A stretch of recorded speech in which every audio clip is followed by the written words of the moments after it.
पिनाजी, ये जलेबी उन तमाम लोगों के लिए है जो नरेंद्र मोदी जी को लगातार अपने झूठ की दुकान से परास्त करने की कोशिश कर रहे थे।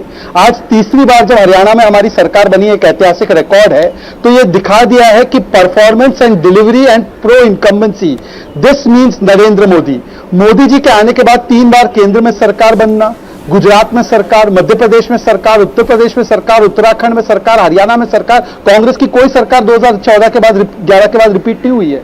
हमारी सरकार रिपीट होती है क्योंकि परफॉर्मेंस है, ये डिलीवरी है, और इसीलिए मैं तो इस जलेबी का आनंद लूंगा। पर देखो, जलेबी खाते खाते सुबह सुबह, और सौरभ जी थे सुबह, देवेंद्र पराशर भी थे, मैंने उनको बोला था हम 50+ होंगे, पर ये जलेबी खाने वाले सुबह सुबह मिस्टर पवन खेड़ा अब तो हवेली में भाग गए, अब तो इलेक्शन कमीशन को गालियां बक रहे हैं।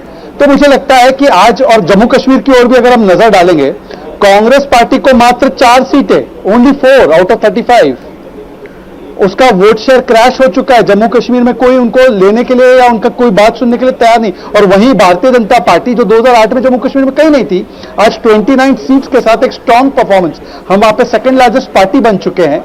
शगुन परियार शायद जीत गई है, मुझे जहां तक जानकारी दी गई है।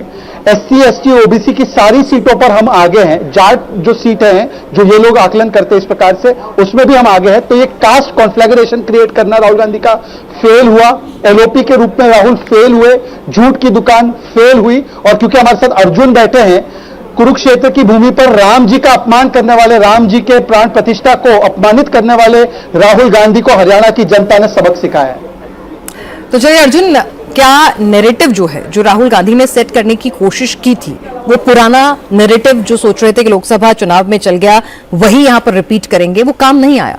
बीजेपी ने पिच ही चेंज कर दी। बिल्कुल भी काम नहीं आया। उसके अंदर चाहे हम नए मुख्यमंत्री बनाने की बात करें या फिर हम गवर्नेंस और डिलीवरी की बात करें, जैसे अभी शहजाद पॉइंट आउट कर रहे थे, ये हरियाणा के अंदर भारतीय जनता पार्टी ने पिछले 10 साल के अंदर कई ऐसे फैसले लिए हैं, कई ऐसे काम किए हैं जिनको आप दशकों तक गिनवा सकते हैं।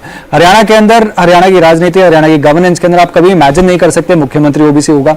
आप कभी ये इमेजिन नहीं कर सकते कि बिना खर्ची पर्ची के नौकरियां लग सकती हैं। ये अनइमेजिनेबल था आज से लगभग 15 साल पहले कि लड़कों की या युवाओं की नौकरी लग पाएगी बिना किसी को कुछ शगुन चढ़ाए हुए। तेल तक पानी पहुंचाना, MSP 24 की 24 फसलों पर इस वक्त MSP मिल रहा है। तो हर तरीके से स्पोर्ट्स की अगर हम बात करें, स्पोर्ट्स के अंदर जो हमने एलिवेशन किया है, जो उनको प्राइज मनी मिलता है, कैश रिवॉर्ड जो मिलता है, उसके अंदर इंक्रीज हुआ है। तो एक तरह से हर एक सेक्टर, हर एक सेक्शन हमने अच्छे से कवर किया है। एक कांग्रेस ने मुद्दा उठा रखा था ना, पहलवान, किसान, जवान वाला बात। तो पहलवान की बात करें तो स्पोर्ट्स के अंदर हरियाणा के अंदर सबसे ज्यादा पुश जो मिला है वो इस सरकार में मिला है। किसान की बात करें तो चाहे MSP हो या तेल तक पानी हो, उसके अंदर सरकार इनफैक्ट खराबा भी डिलीवरेबल्स जो हैं वो भी एक बहुत बड़ा इंपॉर्टेंट लाभार्थी जिसे कहते हैं। जवान जो तीसरी बात करते हैं, हरियाणा वो प्रदेश है जहां पर हर गांव से आपको बहुत सारे लड़के जवान के तौर पे हमारी बॉर्डर की रक्षा करने के लिए अपनी जान न्यौछावर करते हैं। मैं कई बार इसे पहले कह चुका हूं, इस बात पर पूरा विश्वास है कि जब 370 हटी थी तो सबसे जोर से अगर आवाज किसी प्रदेश से निकली थी वो हरियाणा से निकली थी। तो तीनों के तीनों जो थीम्स कांग्रेस ने बनाई थे या सोचे थे कि इन पे सरकार को या भारतीय जनता पार्टी की सरकार को लपेट सकते हैं, वो तीनों के तीनों थीम्स के अंदर एक्चुअली भारतीय जनता पार्टी के जो डिलीवरेबल्स थे, जो कमिटमेंट्स थी और जो डिलीवरेबल्स थे, वो उससे बहुत ज्यादा बड़े थे। और उसका ही नतीजा है कि ये जो नैरेटिव जताने की, बनाने की कोशिश की थी, वो चिपक नहीं पाया है।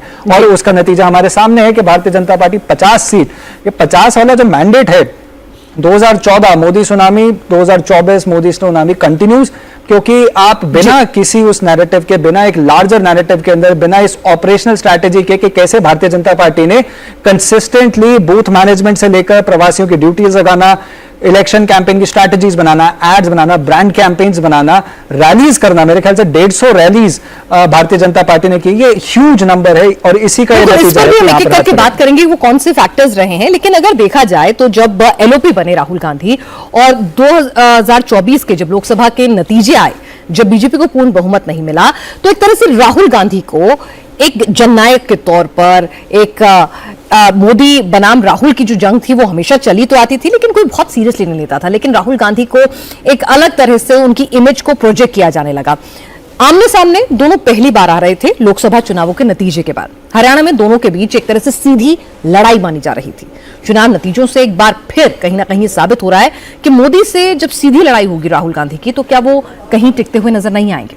हरियाणा की जिस बाजी को सब मानकर चल रहे थे कि राहुल गांधी आसानी से जीत जाएंगे, वहां मोदी कहीं भारी पड़े। बहुत साइलेंटली काम किया, लेकिन राहुल पर भारी पड़े।